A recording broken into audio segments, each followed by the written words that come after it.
से अपने camera person Manoj Chaudhary के साथ इस वक्त आज हम लोग हरिद्वार के दादूबाग आश्रम में हैं और यहाँ पर जो है अंतर्राष्ट्रीय हिंदू परिषद राष्ट्रीय बजरंग दल की एक बैठक आहूत की गई है, जिसमें राष्ट्रीय प्रदेश अध्यक्ष जो है विजेंद्र नेगी और जो है संगठन मंत्री सुभाष जोशी जी, आप सर प्रदेश मंत्री अनिल भारद्वाज और सर आप अशोक टूडेरिया हिंदू वेलफेयर। तो जो बैठक आहूत की गई है ये आगामी जो इनका बजरंग दल का जो है स्थापना दिवस आने वाला है मई 24 जून को, और उसको लेकर और कुछ अपनी कार्यकारिणी की उसको लेकर क्या कहते हैं विचार को लेकर आज जो बैठक है उस पर हम लोग की जानकारी लेंगे। तो सबसे पहले विजेंद्र नेगी का सबसे HD न्यूज़ में स्वागत है। तो मेरा सबसे पहला प्रश्न यही है कि आज जो बैठक आहूत की गई है किस विषय को लेकर की? सबसे पहले HD न्यूज़ के दर्शकों का मेरा प्रणाम। ये अपनी प्रांत की बैठक है और हमारी जो प्रांत की बैठक होती है वो साल में 2 बार आहूत की जाती है और प्रांत स्तर के पदाधिकारी इसमें उपस्थित होते हैं। तो यहाँ जितने भी आपको दिखाई दे रहे हैं सब अपने पदाधिकारी हैं, जिला स्तर के, महानगर स्तर के पदाधिकारी, उनकी बैठक आज यहाँ आहूत की गई है और इस पर हमारी आगामी योजना रचना अपना 6 महीने का जो हमारा कार्यक्रम है उसको लेकर यहाँ पर योजना बनाई गई है और पूरा ये आगे अब जिला बैठक में क्रम चला जाएगा और अपना पूरे ग्राम और वार्ड तक ये अपना आगे पहुँचाने का हमारा ऐसा क्रम रहता है। जो आपका स्थापना दिवस है 24 जून में होने वाला है उसको लेकर क्या तैयारी है?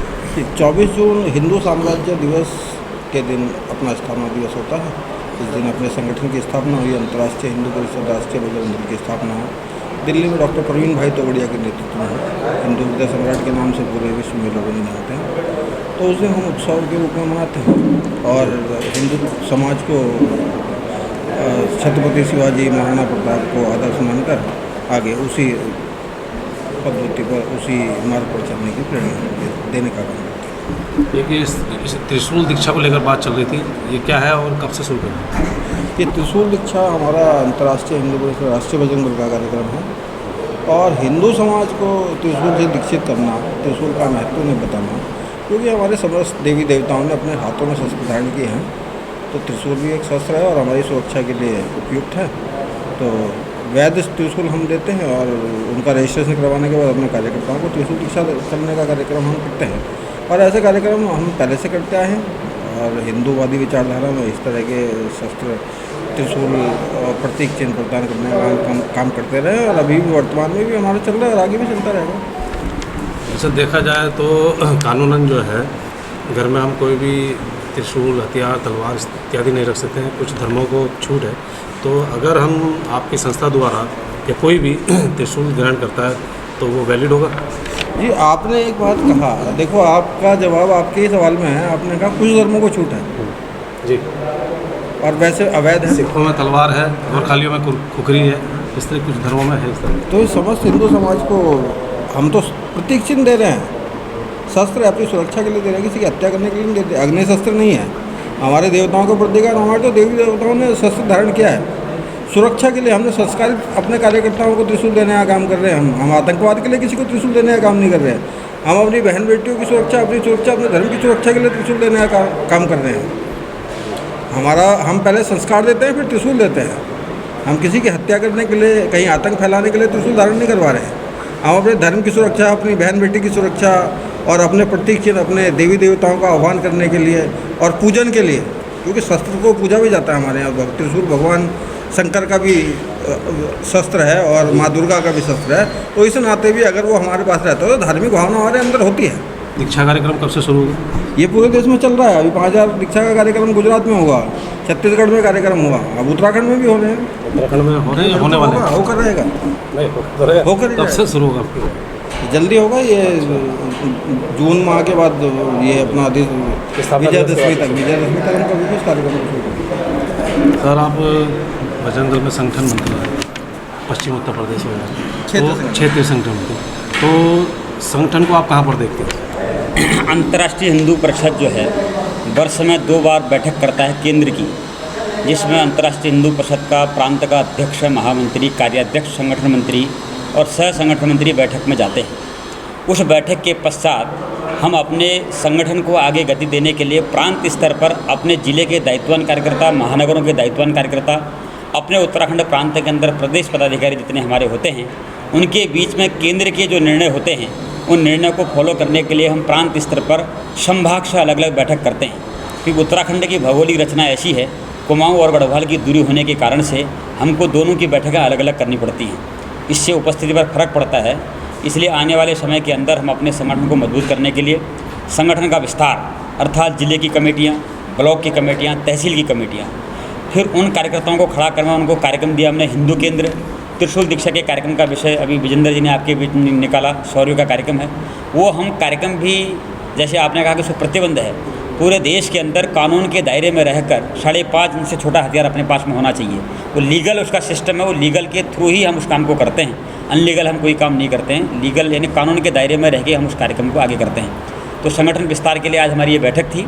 सभी जिलों के कार्यकर्ता हमारी इस बैठक में उपस्थित हैं। आने वाले समय के अंदर हम स्थापना दिवस का कार्यक्रम भी करेंगे, त्रिशूल दीक्षा भी करेंगे। कार्यकर्ताओं के निर्माण के लिए 5 दिवसीय प्रशिक्षण वर्ग भी हम लोग आगे लगाएंगे। तो ये सब धीरे धीरे हमारे कार्यक्रम चलते रहते हैं। हमारा काम है हिंदू समाज का सतत जागरण, उनको जगाना हमारा काम है। उस काम के लिए हम सब लोग मिलकर के काम करते हैं।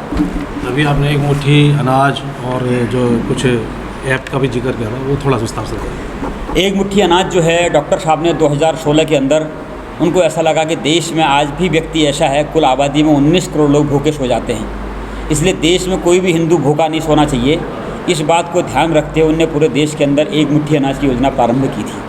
हम भी अपने कार्यकर्ता जहाँ होते हैं अपने कार्यकर्ताओं के माध्यम से उस स्थान पर ये एक थैले को देकर के परिवार में उस परिवार से बातचीत करते हैं और बातचीत करने के बाद जब वो महीने में वो अन्न एकत्रित हो जाता है और एकादशी के दिन उन लोगों को बुलाकर एक स्थान पर बुला करके गरीब परिवार में हमें अन्न को बांटने के लिए जाते हैं जिनको भोजन नहीं मिलता है। ये डॉक्टर साहब की पुरानी योजना है और हिंदू समाज के गरीब हिंदुओं को भोजन देने की योजना है। इस काम को हम निरंतर करते आ रहे हैं, करते रहेंगे। तो एक मुट्ठी अनाज जो है कार्यकर्ता इकट्ठा करेंगे घर घर जाकर और फिर ज़रूरतमंद को उसको डिस्ट्रीब्यूट करेंगे। हाँ, एक मुट्ठी अनाज का कार्यक्रम यह है कि जहाँ हमारा कार्यकर्ता है उस आसपास के गली मोहल्ले में जाकर संपर्क करके संपन्न लोगों के साथ मिल करके बातचीत करके उनके घरों में थैली देना।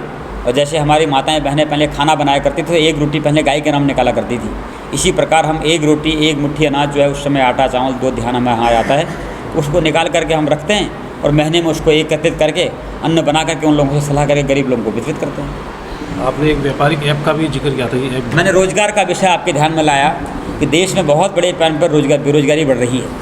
तो डॉक्टर साहब के मन पर एक कल्पना थी कि हम बेरोजगारों के लिए रोजगार देने के मान पर देश के अंदर कुछ नहीं कर पा रहे हैं, इसलिए कुछ दिनों बाद उनकी एक ऐप लॉन्च होने वाली है। एक 0 बजट पर हमारे मोबाइल के माध्यम से हमारे कार्यकर्ता महीने में 10-15 हज़ार रुपये कमा सकें, ऐसी उनने योजना प्रारंभ की है। उस योजना के माध्यम से लोग स्वरोजगार की ओर आगे बढ़ेंगे और अपना रोजगार आगे करके कुल मिला के हमारे काम को आगे बढ़ाएंगे। ये रोजगार की योजना हमारी प्रारंभ होने वाली है, ये कुछ समय प्रारंभ हो जाएगी। उसमें क्या क्या चीज़ें होंगी? उसमें कॉस्मेटिक सामान है, उसमें जूते चप्पल हैं, उसमें लेडीज़ कपड़े हैं, उसमें साड़ियाँ हैं, विभिन्न 100 प्रकार की आइटम है। जो भी चीज़ हम क्लिक करेंगे, जैसे फ्लिपकार्ट से हम कोई सामान घर के लिए मंगाते हैं उसकी पेमेंट हम फ्लिपकार्ट को करते हैं, ऐसे ऑनलाइन डिलीवरी घर ही होगी और जो चीज़ हम मंगाना चाहेंगे वो सीधे इंडस्ट्री से उसके पास में पहुँचेगा और फ्लिपकार्ट से भी सस्ता सामान जो उसके घर पर मिलेगा और वो जो उसका इनकम आएगी वो हमारे कार्यकर्ता जो उस काम को करेगा उसके घर पर उसके घर पर भी वो इनकम जाएगी। तो इसमें केवल कार्यकर्ता ही जुड़ पाएंगे या जो पहली प्रायोरिटी अपने संगठन का दायित्ववान कार्यकर्ता जो संगठन का काम कर रहे हैं। दूसरी प्रायोरिटी वो कार्यकर्ता सोचे समझे कि मुझे मेरा मित्र मेरा रिश्तेदार ये कमज़ोर है, इसको ये काम करना चाहिए, दूसरी प्रायोरिटी उसको। फिर वो भी जब नहीं बनता तो हिंदू समाज में को लगता है कि इन लोगों को ये काम देना चाहिए, हिंदू समाज को काम देना चाहिए। एक ब्लॉक से 5 लोग हैं, उसमें 2 बहनें हैं 3 महिला नहीं 2 भाई हैं 2 बहनें हैं 3 महिला पुरुष हैं। ऐसे करके हमने योजना पूरे देश के अंदर बनाई। धन्यवाद सर। आपका क्या कहना है संगठन के लिए? अभी हमारी प्रांत की बैठक हुई है, हमने इसमें निर्णय लिया है जो हरिद्वार के गांव हैं उन सभी गांवों में हम अपने कार्यकर्ता खड़े करेंगे और सभी गांवों को अपने संगठन से जोड़ेंगे। मेरा यही कहना है। मतलब किस तरह से जोड़ेंगे सर? उनको अपने संगठन के बारे में बताना, बेरोजगार हो गए, बेरोजगारी है जो भी है, बाकी और चीज़ें हैं, अपने से जोड़ना और उनकी हर संभव मदद करना। सर अभी आपने चारों धाम का जिक्र किया, यमुनोत्री, गंगोत्री, बद्रीनाथ, केदारनाथ, तो अब यात्रा सीज़न शुरू होने वाला है, तो उसमें जो आपके राष्ट्रीय बजरंग दल है किस तरह से यात्रियों का जो है मदद कर पाए? क्योंकि 6 महीने भगवान बद्री विशाल या चारों धामों में जितने भी तीर्थ हैं और देवी देवता हैं वो जगत कल्याण के लिए साधना और भजन में रहते हैं और 6 महीने तमाम एकदम सरदारों को दर्शन देते हैं। सरदारों को दर्शन देते हैं तो हमारे तीर्थों के अंदर लाखों और करोड़ों में तीर्थ यात्री आते हैं, धर्मी यात्री आते हैं।